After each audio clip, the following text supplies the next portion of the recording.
నమస్తే, welcome to hash tag you. నేను మీ రాజేష్.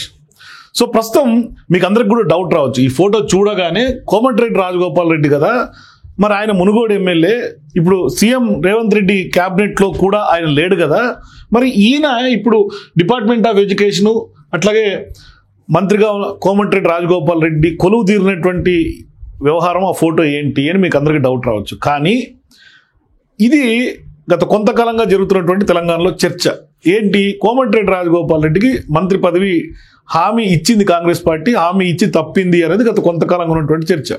అయితే ఆ నేపథ్యంలోనే ఇప్పుడు కోమటిరెడ్డి రాజగోపాల్ రెడ్డి గారు ఉన్నటువంటి మంత్రిగా ఉన్నటువంటి ఈ ఫోటో సోషల్ మీడియాలో వైరల్గా మారుతూ ఉంది.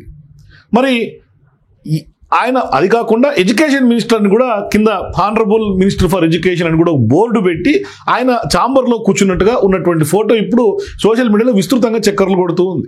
సో ఇదంతా కనుక ఒకసారి మనం దీని మూలాలు, దీని కథ, వ్యవహారం ఒకసారి చూస్తే గత కొంతకాలంగా తెలంగాణ రాష్ట్ర రాజకీయాలని షేక్ చేస్తున్నటువంటి అంశం కోమటిరెడ్డి రాజగోపాల్ రెడ్డి యొక్క మంత్రి పదవి వ్యవహారం.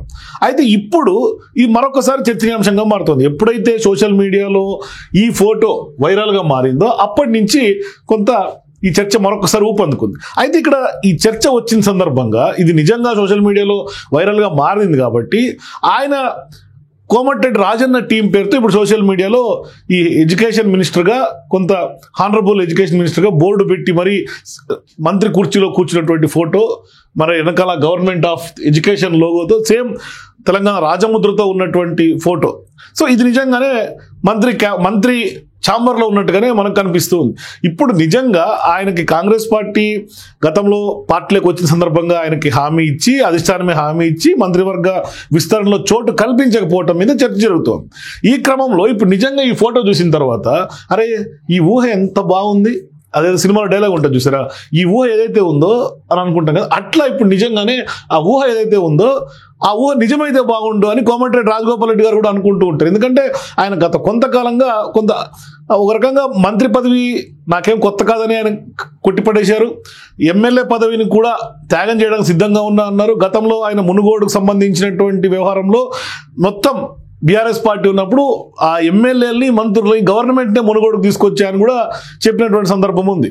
సో ఇప్పుడు స్థానిక సంస్థల ఎన్నికలు ముంచుకొస్తున్నటువంటి తరంలో స్థానిక సంస్థల ఎన్నికల ముందే కొంత విస్తరణ జరిగే అవకాశాలు ఉంటాయంటూ కూడా కొంత చర్చ జరిగింది. పెద్ద ఎత్తున ఆశావాహులు కూడా చాలామంది క్యాబినెట్ రేస్లో ఉన్నట్టుగా ఆ లిస్టు పెద్ద ఎత్తున సర్క్యులేట్ అయింది. కానీ సీన్ కట్ చేస్తే అటువంటి వ్యవహారం ఏం జరగట్లా ఇప్పటిదాకా, అటువంటి సంకేతాలు కూడా ఏం అందట్లా. ఎందుకంటే ఒకవైపు జూబ్లీ సెలక్షన్స్, మరోవైపు స్థానిక సంస్థల ఎన్నికలు. స్థానిక సంస్థల ఎన్నికలకు సంబంధించి ఆల్రెడీ షెడ్యూల్ వచ్చేసింది. సో ఇప్పుడు నోటిఫికేషన్ ఒకటి పెండింగ్ ఉంది. మరోవైపు హైకోర్టులో ఏం జరుగుతుంది అనేది ఒక సస్పెన్స్గా వాతావరణం మారింది. కానీ చాలామంది రాజకీయ నిపుణులు కానీ, రాజకీయ మేధావులు కానీ, లేకుంటే రాజకీయ పండితులు చెప్తుంది ఏంటంటే హైకోర్టు తీర్పు స్పష్టంగా వ్యతిరేకంగా వచ్చే అవకాశాలు ఉంటాయి కాబట్టి స్థానిక సంస్థల ఎన్నికలకు బ్రేకులు పడే అవకాశాలు ఎక్కువ శాతం ఉంటాయి అన్నది వస్తున్నటువంటి వాదన.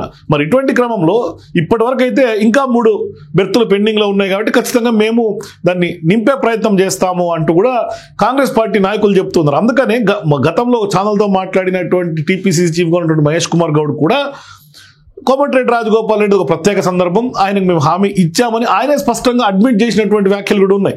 మరోవైపు కోమటిరెడ్డి రాజగోపాల్ రెడ్డి వ్యవహారం అధిష్టానం చూసుకుంటుంది. తాజాగా మరొక ఇంటర్వ్యూలో కూడా ఆయన మాట్లాడినటువంటి వ్యవహారం. సో ఇదంతా ఓవరాల్గా చూసుకుంటే నిజంగానే కోమటిరెడ్డి రాజగోపాల్ రెడ్డి యొక్క వర్కింగ్ స్టైల్ చూసినా, లేకుంటే ఆయన మునుగోడులో విస్తృతంగా ప్రజల మధ్య ప్రతినిత్యం సేవా కార్యక్రమంలో దూసుకెళ్తున్నటువంటి విధానం చూసినా, ఆఖరికి మొన్న ఫ్లడ్స్ అప్పుడు కూడా పెద్ద ఎత్తున కామారెడ్డికి సంబంధం లేకుండా కూడా ఈయన వెళ్ళి కామారెడ్డిలో ఈయన ఫౌండేషన్ తరఫున చేసినటువంటి సేవలు చూసినా ఖచ్చితంగా ఏం తక్కువ కోమటిరెడ్డి రాజగోపాల్ రెడ్డికి ఖచ్చితంగా మంత్రి పదవికి అర్హుడే కదా అని కూడా చాలా మంది వాళ్ళ వ్యాఖ్య చేస్తున్నటువంటి మాట. మరి ఇటువంటి క్రమంలో ఇప్పుడు ఆల్ ఆఫ్ సడన్ అందరూ కూడా ఈ ఎపిసోడ్ని కొంత అంటే చర్చగా పొలిటికల్గా ఉంది, కానీ కొంత ఇప్పుడు మళ్ళీ కూడా ఇప్పుడు తెర మీదకి వస్తుంది.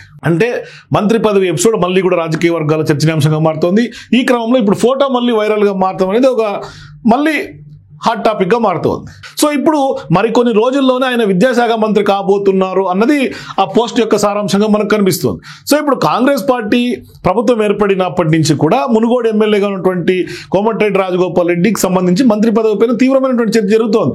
స్వయంగా రాజగోపాల్ రెడ్డి కూడా తనకు మంత్రి పదవిపై ఎన్నోసార్లు చాలా వరకు వివాదాస్పద వ్యాఖ్యలు కూడా ఆయన చేశారు. మరోవైపు సీఎం రేవంత్ రెడ్డిని టార్గెట్ చేసి కూడా ఆయన అనేక సందర్భాల్లో కొంత ఉన్నట్టుగా మాట్లాడి వ్యాఖ్యలు చేసినటువంటి సందర్భం కూడా ఉన్నాయి. సో ఇప్పుడు తాజాగా ఏకంగా ఏకంగా మంత్రి పదవి కాకుండా శాఖను కూడా కేటాయిస్తూ సోషల్ మీడియాలో ఫోటో వైరల్ అవ్వటమే ఇప్పుడు స్థానికంగా అతిపెద్ద చర్చ జరుగుతోంది. మరోవైపు విద్యాశాఖ మంత్రిగా అని బోర్డు పెట్టారు. ఈ విద్యాశాఖ మంత్రి అన్నది సీఎం రేవంత్ రెడ్డి గారి యొక్క ఆయన పోర్ట్ఫోలియోస్లో భాగంగా ఆయన దగ్గరే ఉన్నాయి. ఎందుకంటే ఎంఈయుడి కానీ అట్లాగే ఎడ్యుకేషన్ కానీ హోమ్ కానీ ఇట్లా కొన్ని శాఖలు ఆయన పరిధిలోనే ఉన్నాయి. ఆయనే దానికి బాధ్యతలు నిర్వర్తిస్తూ ఉన్నారు. మరోవైపు ఈయన గత కొంతకాలంగా హోమ్ మినిస్ట్రీ ఇవ్వాలన్నది కూడా ఆయన గతంలో చేసినటువంటి వ్యాఖ్యలు. ఎందుకంటే నాకు హోమ్ ఇస్తే నేను కేసీఆర్ అరెస్ట్ చేస్తా అన్నది ఆయన చేసినటువంటి వ్యాఖ్యలు. ఖచ్చితంగా జరిగినటువంటి కుంభకోణాలు ఇవన్నీ కూడా వెలికి తీస్తా, ఖచ్చితంగా నాకు హోమ్ ఇవ్వాలి అని గతంలో ఆయనే స్వయంగా చెప్పినటువంటి మాట.